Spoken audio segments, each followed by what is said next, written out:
പ്രിയപ്പെട്ട കൂട്ടുകാരെ, പുതിയൊരു വീഡിയോയിലേക്ക് എല്ലാവർക്കും സ്വാഗതം. ബൈബിൾ വായന, ബൈബിൾ റീഡിംഗ്, അപ്പസ്തോല പ്രവർത്തനങ്ങൾ, അധ്യായം 10-4-2025.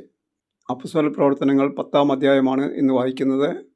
28 അധ്യായങ്ങളുള്ള അപ്പസ്തോല പ്രവർത്തനങ്ങൾ ഏപ്രിൽ 1-ാം തീയതി മുതൽ വായിച്ചു തുടങ്ങി. ഇന്ന് 10-ാം അധ്യായം വായിക്കുന്നു. ഏപ്രിൽ 28-ാം തീയതി ഈ വായന പൂർത്തിയാകുമെന്ന് പ്രതീക്ഷിക്കുന്നു. ഇന്ന് 10-4-2025. ഇന്ന് വായിക്കുന്നത് 10-ാം അധ്യായം. അപ്പസ്തോല പ്രവർത്തനങ്ങൾ അധ്യായം 10. കൊർണേലിയൂസ്. കേസറിയായിൽ കൊർണേലിയൂസ് എന്നൊരുവൻ ഉണ്ടായിരുന്നു. അവൻ ഇത്താലിക്കെ എന്ന് വിളിക്കപ്പെടുന്ന സൈനിക വിഭാഗത്തിലെ ഒരു ശതാധിപനായിരുന്നു.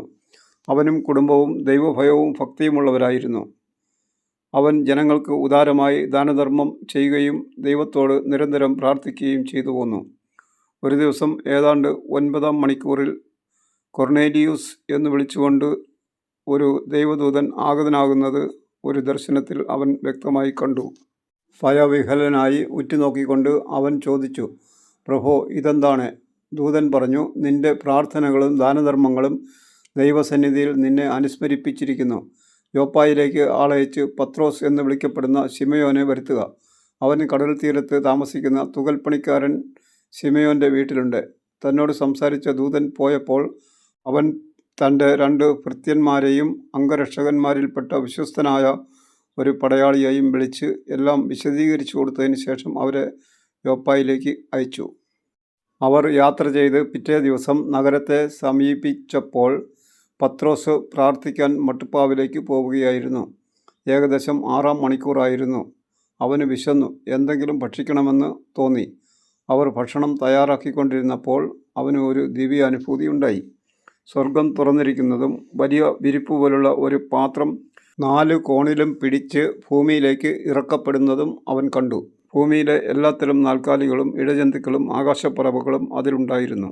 ഒരു സ്വരവും അവൻ കേട്ടു, പത്രോസേ, എഴുന്നേൽക്കുക, നീ ഇവയെ കൊന്നു ഭക്ഷിക്കുക. പത്രോസ് പറഞ്ഞു, കർത്താവേ, ഒരിക്കലുമില്ല. മലിനമോ അശുദ്ധമോ ആയ ഒന്നും ഞാൻ ഒരിക്കലും ഭക്ഷിച്ചിട്ടില്ല. രണ്ടാമതും അവൻ ആ സ്വരം കേട്ടു, ദൈവം വിശുദ്ധീകരിച്ചവ മലിനമെന്ന് നീ കണക്കാക്കരുത്. 3 പ്രാവശ്യം ഇങ്ങനെ സംഭവിച്ചു. ഉടൻ തന്നെ പാത്രം ആകാശത്തേക്ക് എടുക്കപ്പെടുകയും ചെയ്തു.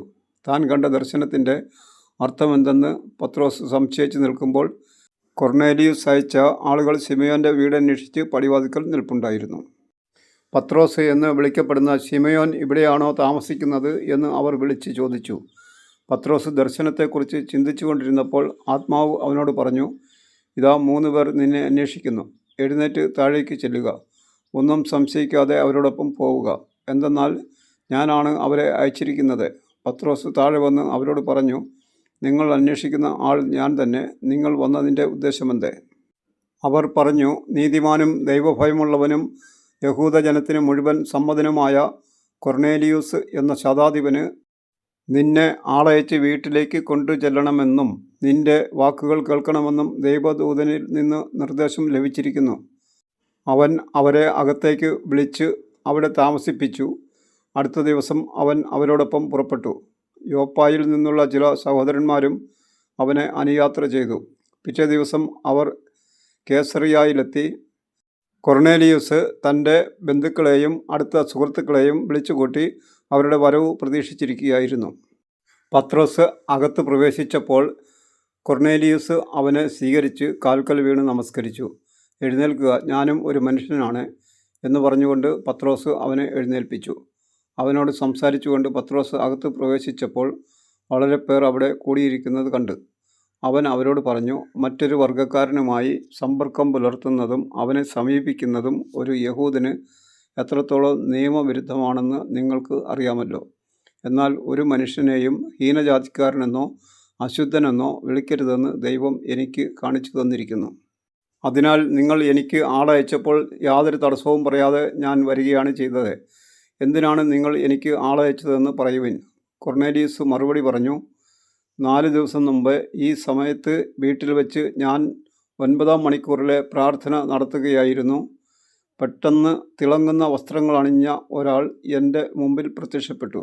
അവൻ പറഞ്ഞു, കൊർണേലിയൂസേ, ദൈവസന്നിധിയിൽ നിൻ്റെ പ്രാർത്ഥനകൾ എത്തുകയും ദൈവം നിൻ്റെ ദാനധർമ്മങ്ങൾ അനുസ്മരിക്കുകയും ചെയ്തിരിക്കുന്നു.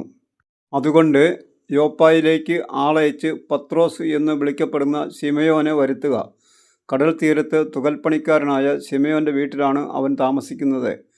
അതുകൊണ്ട് നിന്നെ വിളിക്കാൻ ഞാൻ ഉടനെ ആളയച്ചു. നീ സൗമനസ്യത്തോടെ ഇവിടെ വരികയും ചെയ്തു. കർത്താവ് നിന്നോട് ആജ്ഞാപിച്ചിട്ടുള്ളതെല്ലാം കേൾക്കാൻ ഇതാ ദൈവസന്നിധിയിൽ ഞങ്ങളെല്ലാവരും സന്നിഹിതരായിരിക്കുന്നു. പത്രോസിൻ്റെ പ്രസംഗം. പത്രോസ് അവരോട് സംസാരിച്ചു തുടങ്ങി. സത്യമായും ദൈവത്തിന് പക്ഷപാതമില്ലെന്നും അവിടുത്തെ ഭയപ്പെടുകയും നീതി പ്രവർത്തിക്കുകയും ചെയ്യുന്ന ആരും ഏത് ജനതയിൽപ്പെട്ടവനായാലും അവിടുത്തേക്ക് സ്വീകാര്യനാണെന്നും ഞാൻ സത്യമായി അറിയുന്നു. സമാധാനത്തിൻ്റെ സദ്വാർത്ത സകലത്തിൻ്റെയും കർത്താവായ യേശുക്രിസ്തുവിലൂടെ വിളംബരം ചെയ്തുകൊണ്ട് തൻ്റെ വചനം അവിടുന്ന് ഇസ്രായേൽ മക്കൾക്ക് നൽകി. യോഹന്നാൻ പ്രസംഗിച്ച സ്നാനത്തിന് ശേഷം ഗലീലയിൽ ആരംഭിച്ച് യൂദയ മുഴുവനിലും സംഭവിച്ച കാര്യങ്ങൾ നിങ്ങൾക്ക് അറിവുള്ളതാണല്ലോ. നസ്രയനായ യേശുവിനെ പരിശുദ്ധാത്മാവിനാലും ശക്തിയാലും ദൈവം എങ്ങനെ അഭിഷേകം ചെയ്തുവെന്നും അവൻ എപ്രകാരം നന്മ പ്രവർത്തിച്ചുകൊണ്ടും പിശാചിനാൽ പീഡിപ്പിക്കപ്പെട്ടവരെ സുഖപ്പെടുത്തിക്കൊണ്ടും ചുറ്റി സഞ്ചരിച്ചുവെന്നും നിങ്ങൾക്ക് അറിയാം. ദൈവം അവനോടുകൂടെ ഉണ്ടായിരുന്നു. യഹൂദന്മാരുടെ ദേശത്തും ജെറുസലേമിലും അവൻ ചെയ്ത എല്ലാ കാര്യങ്ങൾക്കും ഞങ്ങൾ സാക്ഷികളാണ്. അവർ അവനെ മരത്തിൽ തൂക്കിക്കൊന്നു. എന്നാൽ ദൈവം അവനെ മൂന്നാം ദിവസം ഉയർപ്പിക്കുകയും പ്രത്യക്ഷനാക്കുകയും ചെയ്തു. എല്ലാവർക്കുമല്ല, സാക്ഷികളായി ദൈവം മുൻകൂട്ടി തിരഞ്ഞെടുത്ത ഞങ്ങൾക്ക് മാത്രം. അവൻ മരിച്ചവരിൽ നിന്ന് ഉയർത്തെഴുന്നേറ്റതിന് ശേഷം അവനോടുകൂടെ ഭക്ഷിക്കുകയും പാനം ചെയ്യുകയും ചെയ്തവരാണ് ഞങ്ങൾ. ജീവിച്ചിരിക്കുന്നവരുടെയും മരിച്ചവരുടെയും വിധികർത്താവായി ദൈവം നിയോഗിച്ചിരിക്കുന്നവൻ അവനാണ് എന്ന് ജനങ്ങളോട് പ്രസംഗിക്കാനും സാക്ഷ്യം വഹിക്കാനും ഞങ്ങൾക്ക് കൽപ്പന നൽകി.